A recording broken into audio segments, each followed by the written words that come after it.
भाई लोग बवाल खबर। अपने चैनल की मेंबरशिप अब ऑफिशियली लाइव हो चुकी है। अब हर नया भौकाली वीडियो आपको दुनिया से पूरे 7 दिन पहले मिलेगा।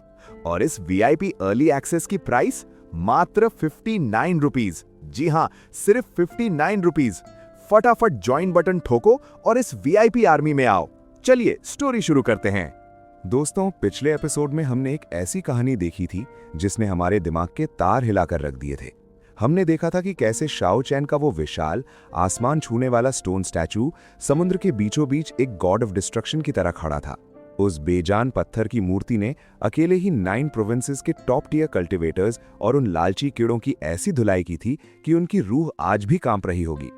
लेकिन सबसे बड़ा ट्विस्ट तब आया जब शाओ चैन को रियलाइज हुआ कि वो इस ह्यूमन वर्ल्ड में ज्यादा देर तक फिजिकली स्टे नहीं कर पाएगा। उसकी आत्मा, उसकी कॉन्शियसनेस वापस उसी अंधेरे और डिप्रेसिंग डेड वर्ल्ड की तरफ खींचने लगी थी। समुद्र के किनारे पर अपना स्टोन सॉर्ड गाड़कर एम्प्रेस जाओलिन अर्कोस की औकात याद दिलाकर शाओ चैन परमानेंटली डायमेंशन क्रॉस करके अपने बोन वेल में लौट गया था। आज का ये एपिसोड उसी डेड वर्ल्ड की डार्क रियलिटी से शुरू होगा, जहां पावर ही सब कुछ है। आज हम देखेंगे कि कैसे शाओ चैन एक नए लेवल पर इवॉल्व होने के लिए एक ऐसी मौत की बाजी खेलेगा जिसे देखकर आपके रोंगटे खड़े हो जाएंगे। तो चलिए बिना किसी देरी के इस एपिक, हार्डकोर और गॉड लेवल एपिसोड को शुरू करते हैं।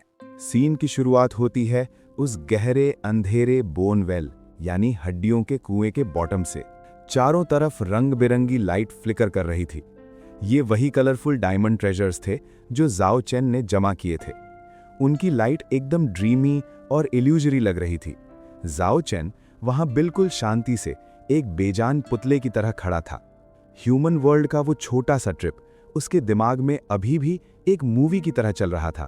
अपने दोस्तों को देखना, उन एनिमीज को मिट्टी में मिलाना, ये सब एक सपने जैसा लग रहा था। इस छोटे से इंसिडेंट ने उसके पत्थर यानी बोन जैसे दिल में हजारों इमोशंस जगा दिए थे। परिवार, दोस्त, दुश्मन, प्यार, नफरत, सब कुछ उसके सामने आ रहा था। उसे रियलाइज हो गया था कि अगर उसको इस मौत के नरक यानी वर्ल्ड ऑफ डेथ से कंप्लीटली बाहर निकलना है और अपनी फ्लैश एंड ब्लड वाली बॉडी वापस चाहिए, तो सिर्फ एक ही रास्ता है, एब्सोल्यूट गॉड लेवल स्ट्रेंथ। दुनिया तभी झुकती है जब आपके पास उसे झुकाने की ताकत हो। बहुत देर तक उस अंधेरे कुएं में खड़े रहने के बाद जाओ चैन धीरे धीरे ऊपर की तरफ क्लाइंब करने लगा। उसकी आंखों में अब एक नई आग थी। कुएं से बाहर निकलते ही उसने उस डेड सिटी में 1 सेकंड भी वेस्ट नहीं किया और सीधा अपने डेटी विलेज की तरफ निकल गया। जैसे ही शियाओ चैन डेटी विलेज के एंट्रेंस पर पहुंचा, उसे एक बहुत ही फेमिलियर और अनोइंग सी मेंटल फ्लक्चुएशन फील हुई। ये और कोई नहीं, अपना आशिक रेड डायमंड स्केलेटन था। भाई, इस बंदे की एनर्जी एकदम अलग ही लेवल पर थी। वो वहां गॉड रेस के कुछ यंग लड़कों के साथ खड़ा था और उनके सामने एक ब्यूटीफुल गॉड रेस की लड़की को देखकर कविता यानी पोएम्स गा रहा था। ग्वान ग्वान जुजू in the river, a graceful and virtuous girl, a gentleman seeks. मतलब नदी के किनारे एक सुंदर कन्या को देखकर एक सख्त लोंडा पिघल ही जाता है। लेकिन भाई, लड़कियों के आगे सिंपिंग करने का नतीजा तो सबको पता ही है। उस गॉड रेस की लड़की को इस बेजान लाल हड्डियों वाले आशिक की कविता बिल्कुल पसंद नहीं आई। उसने बगल में रखा हुआ कपड़े धोने वाला पानी का बड़ा सा टब उठाया और बिना कुछ सोचे स्प्लैश सीधा रेड डायमंड स्केलेटन के मुंह पर मार दिया। पानी के उस जोरदार झटके से उसकी सारी आशिकी धुल गई। वहां खड़े बाकी लड़के जोर जोर से हंसने लगे। भाई का तो एकदम पोपट हो गया था। लेकिन अपना रेड डायमंड स्केलेटन कहां हार मानने वाला था। वो अभी भी फिल्मी डायलॉग मार रहा था, यही तो मैं चाहता था, एक खूबसूरत लड़की के हाथों भीगना, क्या नसीब है मेरा। तभी उसने नोटिस किया कि शियाओ चैन विलेज में इंटर कर रहा है। वो तुरंत अपनी आशिकी छोड़कर भागता हुआ शियाओ चैन के पास आया और बोला, बिग ब्रदर, आप आखिर वापस आ ही गए। आप आधे महीने से ज्यादा गायब थे। मुझे तो लगा आप बाहर ही किसी के हाथों निपटा दिए गए। शियाओ चैन ने उसकी इस नौटंकी को देखा और एक डीप साय भरते हुए कहा, तू सच में बहुत केयरफ्री है। दुनिया तबाह होने वाली है और तू यहाँ लाइन मार रहा है। रेड डायमंड स्केलेटन ने अपना सर यानी स्कल एकदम हीरो स्टाइल में झटका और बोला, ऑफ कोर्स भाई, जिंदगी का सबसे बड़ा सुख यही तो है, सुबह सुबह यंग गर्ल्स को देखना और शाम को लोलीज को। A beauty walking in front of me is a true Joy. अभी वो ये डायलॉग कंप्लीट ही कर रहा था कि बगल वाली एक छोटी सी लकड़ी की बिल्डिंग का विंडो खुला। वहां से एक छोटी सी लोलिता ने झांका और एक और पूरा बकेट पानी स्प्लैश सीधा उसके सर पर उड़ेल दिया। भाई आज तो उसकी किस्मत ही खराब थी। शियाओ चैन ने हंसते हुए कहा, लगता है तेरी शक्ल देखकर लड़कियां और लोलीज तुझे पसंद नहीं करती। रेड डायमंड स्केलेटन ने थोड़ा एम्बैरस होकर अपना रेड स्कल खुजलाया और बोला, हाँ, हम जैसे जीनियसेस को दुनिया जल्दी समझ नहीं पाती। यही तो लाइफ की सबसे बड़ी ट्रेजेडी है। शाओ चैन उसकी इन फिल्मी बातों को इग्नोर करते हुए आगे बढ़ा। उसने अपना स्पेशल रिंग ओपन किया और आसपास खड़े डेटी रेस के बच्चों को गिफ्ट्स बांटना शुरू कर दिया। ये गिफ्ट्स उसने ट्रेड मार्केट से कलरफुल डायमंड्स देकर खरीदे थे। उनमें अजीब वेपन्स, फ्रेश फूड और बहुत सारी ऐसी चीजें थी जो डेड वर्ल्ड में मिलना नामुमकिन था। बच्चे ये सब देखकर खुशी से झूम उठे। शाओ चैन ने रेड डायमंड स्केलेटन की तरफ देखा और थोड़े सीरियस टोन में पूछा, जो काम मैंने तुझे दिया था उसका क्या हुआ? ये सुनते ही स्केलेटन एकदम प्रोफेशनल मोड में आ गया। उसने अपनी चेस्ट पे हाथ मारते हुए कहा, बॉस, जब मैं पर्सनली कोई काम हाथ में लेता हूं तो फेल होने का चांस ही नहीं है। आपके उस golden skull, yellow diamond skull के लिए मैंने बायस ढूंढ लिए हैं। शाओ चैन की आंखों में चमक आ गई। बढ़िया, मेरे साथ चल, इसको ठीक से डिस्कस करते हैं। उन दोनों ने वहां से वॉक किया और पीछे पीछे छोटा सा टियानिया भी उनके पीछे चल दिया। रेड डायमंड स्केलेटन ने सिचुएशन एक्सप्लेन करनी शुरू की। उसने बताया कि उसने वेस्टर्न और ईस्टर्न दोनों रीजन्स में बायस ढूंढे हैं, लेकिन वेस्टर्न रीजन का पानी बहुत गहरा था। वहां एक एंशिएंट सिटी थी जिसका नाम था एंजल सिटी। वो इतनी पुरानी और पावरफुल थी कि बाहर के एक्सपर्ट्स वहां जाने से डरते थे। स्केलेटन ने एडवाइस किया, बॉस, एंजल सिटी मत जाना। वहां का बायर वहां के सिटी लॉर्ड का जनरल है। अगर वहां कोई लफड़ा हुआ तो हम जिंदा वापस नहीं आ पाएंगे। शाओ चैन ने थोड़ा सोचा और अग्री किया। ठीक है, तो ईस्टर्न रीजन का क्या सीन है? स्केलेटन ने एक्सप्लेन किया कि पिछले 100 साल से ईस्टर्न रीजन में कोई एक सुप्रीम किंग नहीं रहा है। सारी बड़ी सिटीज की पावर लगभग इक्वल है, इसीलिए वहां रोज वॉर्स होती हैं। शाओ चैन को अपना पुराना दुश्मन याद आया और उसने पूछा, 7 किल सिटी, आर्मी डिस्ट्रॉयर सिटी और तनलांग सिटी के बारे में क्या रिपोर्ट है? स्केलेटन ने डिसमिसिव टोन में कहा, वो सिटीज पास्ट में डेंजरस थीं, पर अब वो डिक्लाइन हो चुकी हैं। असली पावर अब जायंट सिटी के पास है। मैंने जायंट सिटी के एक टेरिफाइंग किंग से डील सेट की है। वो एक येलो डायमंड स्कल के लिए कुछ भी दे सकता है। शाओ चैन ने फाइनली डिसाइड कर लिया। उसने अपनी रिंग से वो sparkling translucent yellow diamond skull बाहर निकाला। वो किसी perfect god level art piece की तरह ग्लो कर रहा था। अगर ये डील सक्सेसफुल हो गई तो शाओ चैन उसके बदले एक हाई लेवल फायर सीड लेगा और डायरेक्टली पर्पल डायमंड रेल में इवॉल्व हो जाएगा। अरेंज कर, मुझे ये deal as soon as possible करनी है, शाओ चैन ने फर्मली कहा। उसकी आवाज में पावर की भूख साफ झलक रही थी। Mystical God level awakening BGM starts. आगे कुछ दिन तक सब कुछ ठीक चल रहा था, लेकिन तभी कॉन्टिनेंट के सबसे डीप हिस्से से अचानक टेरिफाइंग किंग्स की दहाड़ आने लगी। ऐसा लग रहा था जैसे डीप इनर रीजन्स में कोई भयंकर वॉर चल रही हो। उन किंग्स का ऑरा इतना मैसिव था कि आउटर रीजन्स में बैठे क्रीचर्स भी डर से कांप रहे थे।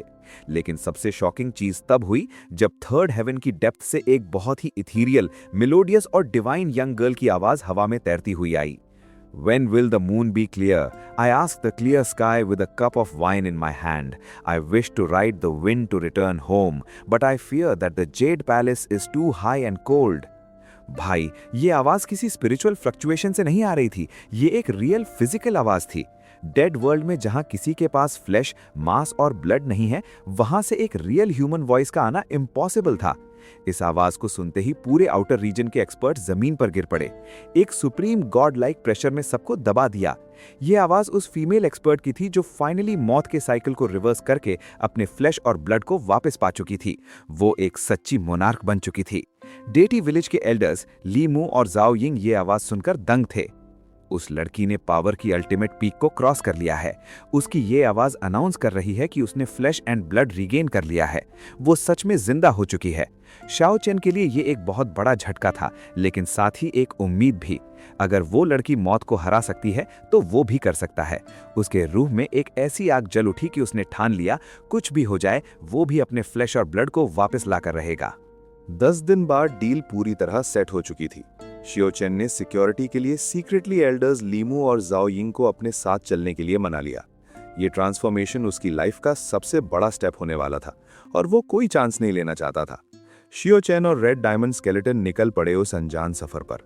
जब वो 7 किल सिटी के पास से गुजरे तो स्केलेटन ने कसम खाते हुए कहा, बॉस, एक बार मुझे पर्पल डायमंड लेवल पर आने दो, इस 7 किल सिटी को तो मैं अकेला उखाड़ दूंगा। 6-7 दिन के लगातार ट्रैवल के बाद आखिरकार उन्हें होराइजन पर एक विशाल सिटी दिखाई दी। ये थी जायंट सिटी। सिटी के बाहर एक बहुत ही टेरिफाइंग एंशिएंट बैटलफील्ड था, जहां हजारों साल पहले लेजेंडरी वॉर्स हुई थी।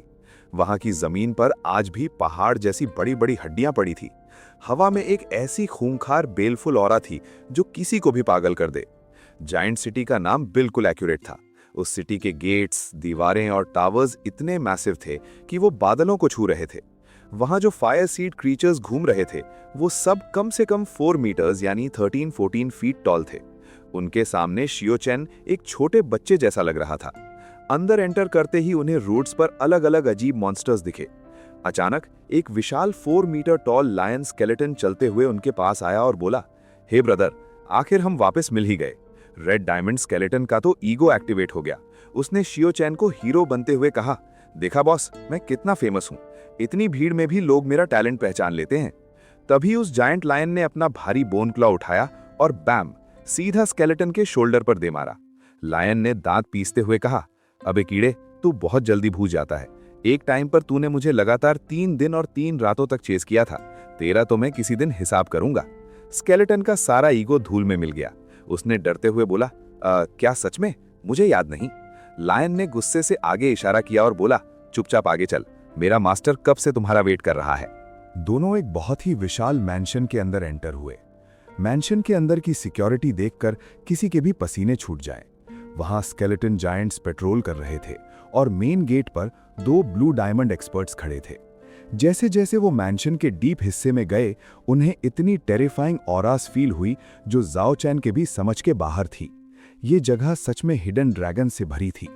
जैसे ही वो एक मैसिव डार्क हॉल में एंटर हुए, बूम, एक इतना भयंकर और क्रशिंग प्रेशर आसमान और जमीन से उन पर गिरा कि उनके बोन्स क्रीक क्रीक करके आवाज करने लगे। ऐसा लग रहा था जैसे कोई इनविजिबल पहाड़ उनके ऊपर गिर गया हो। ये कोई आम ऑरा नहीं था। ये प्रेशर उस हॉल के सेंटर में बैठे किंग का था। वो 5 मीटर टॉल था और उसकी सबसे क्रीपी बात ये थी कि उसके चेस्ट और एब्डोमेन पर ग्रीन स्केल्स यानी हरे रंग के छिलके उगे हुए थे। वो एक ईविल ज़ॉम्बी जैसा लग रहा था जिसको थोड़ा सा फ्लैश मिल गया हो। उसकी आंखों में जलने वाली डिवाइन फायर इतनी ब्राइट थी कि कोई उसकी तरफ डायरेक्टली देख भी नहीं सकता था। उस किंग ने अपनी थरथराती आवाज में कहा, गुड, एक कलरफुल डायमंड क्रीचर सच में सुपर इवॉल्व्ड होता है। अगर कोई ऑर्डिनरी स्केलेटन होता तो अब तक मेरे इस प्रेशर से चूरा चूरा हो चुका होता। लेकिन शाओ चैन कहां डरने वाला था। उसने उस क्रशिंग ग्रेविटी के बीच से अपना सर उठाया और कामली बिना किसी डर के बोला, हम यहां सिर्फ एक फेयर ट्रेड करने आए हैं। एक किंग होकर इस तरह अपने गेस्ट्स पर प्रेशर डालना तुम्हारी औकात के हिसाब से बहुत छोटी हरकत है। थ्रोन पर बैठे उस टेरर किंग की ईविल हंसी पूरे हॉल में गूंज उठी। ये मौत की दुनिया है बच्चे, यहाँ जो स्ट्रांग है वही भगवान है। मैं पावरफुल हूं, इसलिए मैं जो चाहे कर सकता हूं। जाओ चैन को गुस्सा आ रहा था पर वह शांत रहा। वर्ल्ड ऑफ डेथ का रूल यही था, वीक लोगों की कोई सुनवाई नहीं होती। गुड्स दिखाओ, किंग ने ऑर्डर दिया। किंग ने अपने जायंट हाथ में एक क्रैक्ड पर्पल डायमंड स्कल पकड़ा हुआ था जिसके अंदर की fire seed pulsating energy emit कर रही थी। पर जाओ चैन का ध्यान उस स्कल पर नहीं बल्कि किंग के थ्रोन पर था, क्योंकि जब वो किंग खड़ा हुआ तो उसके थ्रोन के पीछे से एक ब्रोकन स्वॉर्ड दिखाई दी। उस आधी टूटी हुई स्वॉर्ड से एक रेनबो यानी 7 कलर्ड ग्लो निकल रहा था। जाओ चैन का दिल जोर से धड़का। वो और कोई नहीं बल्कि जुंटीज ओमिनस रेनबो स्वॉर्ड थी, एक लेजेंडरी पियरलेस वेपन। शाओ चैन समझ गया था कि ये किंग कोई आम प्लेयर नहीं है, ये ब्रोकन स्वॉर्ड मोनार्क था। शाओ चैन ने बिना किसी इमोशन के अपना येलो डायमंड स्कल बाहर निकाला। हॉल उसकी होली येलो लाइट से भर गया। लेकिन मोनार्क के इरादे ठीक नहीं थे। उसने अपनी ईविल आवाज में मॉक करते हुए कहा, मेरा पर्पल डायमंड स्कल तो जेन्युइन है, लेकिन तुम्हारे इस येलो स्कल में खोट है। मुझे प्योर गोल्डन शाइनिंग स्कल चाहिए था और ये तो ट्रांसपेरेंट और फीका है। Deal cancel. स्केलेटन का दिमाग फट गया। उसने हिम्मत करके बोला, ओए किंग, तुझे जो प्योर गोल्डन स्कल चाहिए उसको तो ईस्टर्न रीजन का नंबर 1 एक्सपर्ट भी नहीं काट सकता। तू तो बस बहाने बना रहा है धोखा देने के। ब्रोकन स्वॉर्ड मोनार्क की आंखें गुस्से से लाल हो गईं। उसने ग्राउल किया, अगर मैं कहता हूं इसमें खोट है तो खोट है। तुम दोनों अब से मेरे स्लेव्स बनकर यहां रहोगे। 2 रेड डायमंड म्यूटेंट्स मेरे अंडर काम करेंगे। ये मेरे स्टेटस के लिए ठीक रहेगा। भाई ये तो प्योर लेवल का स्कैम और गुंडागर्दी थी। मोनार्क ने सीधा उन पर अपना लीथल ऑरा फायर किया, लेकिन तभी स्विश स्विश, हवा को चीरते हुए हॉल के बाहर से 2 चमकती हुई बोन सेबर्स यानी हड्डियों की तलवारें एकदम बिजली की स्पीड से आईं और सीधा मोनार्क की डिवाइन फ्लेम के आगे ब्लॉक करके खड़ी हो गईं। ये एल्डर्स ली मू और जाओ यिंग का सीक्रेट इंटरवेंशन था। इन बोन सेबर्स का ऑरा इतना प्योर और ओवरवेलमिंग था कि ब्रोकन स्वॉर्ड मोनार्क का सारा एरोगेंस 1 सेकंड में उतर गया। उसे समझ आ गया कि इस लड़के के पीछे कोई ऐसी अनसीन गॉड लेवल पावर है जिसे वो हरा नहीं सकता। उसने अपना प्रेशर इमीडिएटली पीछे खींच लिया। शाओ चेन ने सिचुएशन का फायदा उठाया और आगे बढ़कर बिना डरे उस क्रैक्ड पर्पल डायमंड स्कल को ले लिया। उसने अपना येलो स्कल वहां छोड़ दिया। दोनों ने एक दूसरे को घूरा और ट्रेड कंप्लीट हुई। शाओ चेन और स्केलेटन बिना पीछे मुड़े वहां से निकल गए। बाहर आते ही स्केलेटन ने गाली देना शुरू किया। कुत्ते का पिल्ला, स्कैम कर रहा था। किसी दिन बड़ा होकर इसके स्कल का मैं टॉयलेट पॉट बनाऊंगा। लेकिन पिक्चर अभी बाकी थी मेरे दोस्त। जैसे ही वो लोग उस जायंट सिटी से दूर एक सुनसान एंशिएंट बैटलफील्ड के ऊपर से फ्लाई कर रहे थे, अचानक हवा का टेम्परेचर ड्रॉप हो गया। एक बहुत ही शार्प और किलिंग इंटेंट उन्हें ट्रैक कर रही थी। मैं कब से तुम्हारा वेट कर रहा था ट्रेजर स्केलेटन। एक डार्क, कोल्ड और फेमिलियर आवाज आसमान में गूंज उठी। वो कोई और नहीं, 7 किल सिटी लॉर्ड था। उसके बैक पर 2 चमकती हुई व्हाइट बोन विंग्स थे और उसके साथ उसकी एलीट डेथ स्क्वाड आई थी। उसने लास्ट टाइम शाओ चेन को छोड़ा था, पर जब उसने सुना कि जायंट सिटी में किसी ने येलो डायमंड स्कल ट्रेड किया है, तो वो समझ गया कि ये वही बच्चा है। फक, बिग ब्रदर, ये पीछे पड़ गया, भागो। रेड डायमंड स्केलेटन की तो रूह ही निकल गई। शाओ चेन ने बिना टाइम वेस्ट किए अपने नए पर्पल डायमंड विंग्स जो एल्डर्स ने रिफाइन किए थे को पहना और उन्हें वाइब्रेट किया। बूम! वो साउंड बैरियर ब्रेक करते हुए आसमान में रॉकेट की तरह शूट हुआ, लेकिन उसने उस बेचारे रेड डायमंड स्केलेटन को अपने एक हाथ से लटका लिया। हवा में डॉग फाइट शुरू हो चुकी थी। 7 किल सिटी लॉर्ड की स्पीड भी कम नहीं थी। वो व्हाइट लाइटनिंग की तरह उनके पीछे आ रहा था। उसने हवा में अपने डेडली बोन स्पीयर्स क्रिएट किए और मशीन गन की तरह शाओ चेन पर फायर करना शुरू किया। सूश सूश स्विश। भाई आगे चल रहा था शाओ चेन और उसके हाथ से हवाई जहाज के पहिए की तरह लटक रहा था अपना बेचारा रेड डायमंड स्केलेटन। उन स्पीयर्स का सारा डायरेक्ट निशाना उस स्केलेटन पर ही लग रहा था। आ बचाओ! स्केलेटन ने एक घोस्ट जैसी मौत की चीख मारी। थ्वैक! एक बोन स्पीयर सीधा आकर उसके पेल्विस पिछवाड़े के बोन में घुस गया। भाई मौत की दुनिया में दर्द होता है या नहीं, पर उस वक्त उसे जरूर हो रहा था। Fuck your ancestors! स्केलेटन हवा में लटकते हुए गालियां बक रहा था। अंधा है क्या साले? तेरी आंखें तेरे पिछवाड़े में होगी हैं क्या? किधर स्पीयर फेंक रहा है मादरचोद? मेरे पेल्विस में घुसा दिया। आ! लेकिन 7 किल लॉर्ड कहां रुकने वाला था। उसमें 3 और स्पीयर्स फायर किए। थ्वैक थ्वैक! एक स्पीयर सीधा शाओ चेन की रिब्स पसलियों पर लगा। हालांकि उसका बोन सुपर हार्ड था, पर अटैक इतना फास्ट और डीप था कि उसकी 4-5 रिब्स में मोटा सा क्रैक आ गया। शाओ चेन समझ गया कि ऐसे तो दोनों मारे जाएंगे। उसने अपना दिमाग लगाया और रेड डायमंड स्केलेटन को देखा जो दर्द से पागल हो रहा था।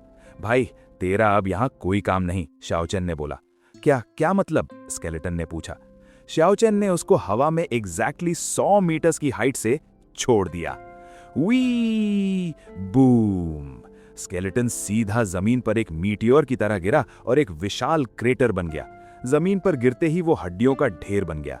वो रोते और चीखते हुए बोला, भाई तू कितना बड़ा हरामी है, जा मर जा साले, मैं 100 साल बाद आकर तेरा बदला लूंगा। लेकिन शाओ चेन ने उसे बचाने के लिए ही गिराया था, ताकि टारगेट सिर्फ शाओ चेन पर रहे और 7 किल लॉर्ड पीछे चला जाए। अपने विंग्स की फुल पावर यूज करके शाओ चेन हवा को चीरते हुए वहां से गायब हो गया और फाइनली एक सेफ जोन में जाकर उसने 7 किल लॉर्ड को धूल चटा दी। God mode evolution epic breakthrough BGM starts. एक पूनम की रात, फुल मून नाइट, आसमान में ब्लड रेड मून चमक रहा था। शाओ चेन एक पहाड़ की चोटी पर ध्यान लगाकर बैठा था। उसने अपना क्रैक्ड पर्पल डायमंड स्कल बाहर निकाला। ये फायर सीड उसकी आखिरी उम्मीद थी। उसने अपनी मेंटल एनर्जी को उस फायर सीड से कनेक्ट किया और उसे रिफाइन करना शुरू किया। भाई जैसे ही वो प्रोसेस शुरू हुआ, नेचर के सारे एलिमेंट्स हिल गए। शाओचेन की बॉडी से इन्फिनिट पर्पल रेज बर्स्ट होने लगी। बूम!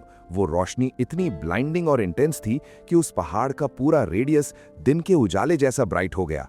उसकी रेड बोन्स स्लोली क्रैक होने लगी, उनका लेयर उतरने लगा और अंदर से एक फ्रेश, इंडिस्ट्रक्टिबल और god tier purple bone structure बाहर आने लगा।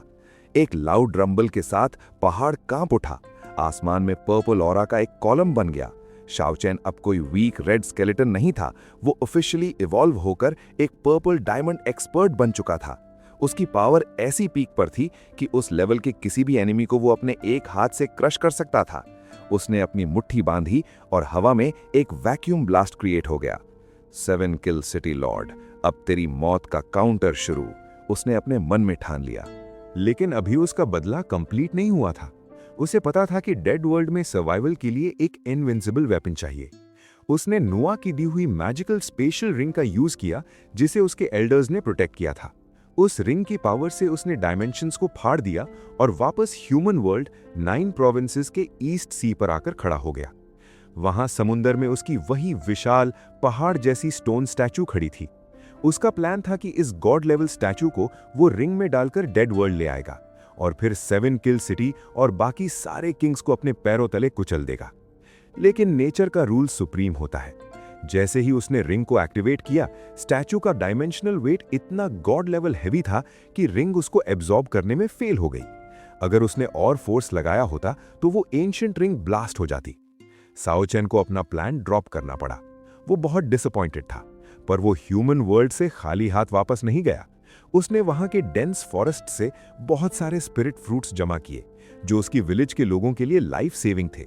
जब वो वापस डेड वर्ल्ड में लौटा और डेटी विलेज एंटर हुआ, तो रेड डायमंड स्केलेटन, जिसके बट पर अभी भी 3 छोटे होल्स थे, वो दौड़ता हुआ आया।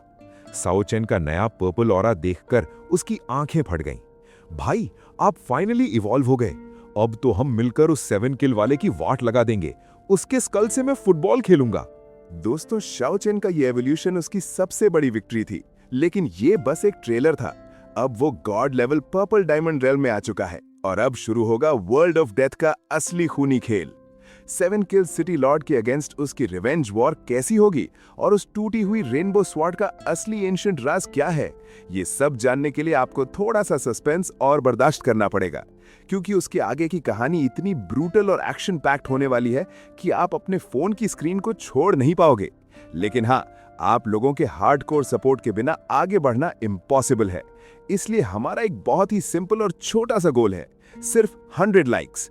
जैसे ही इस वीडियो पर 100 लाइक्स कंप्लीट होंगे, नेक्स्ट पार्ट तुरंत ही अपलोड हो जाएगा। तो दबा के लाइक बटन को तोड़ो, अपने दोस्तों के साथ इस वीडियो को शेयर करो और अगर चैनल पर नए हो तो सब्सक्राइब किए बिना बिल्कुल मत जाना। मिलते हैं आपसे नेक्स्ट भौकाल एपिसोड में। तब तक के लिए पीस आउट।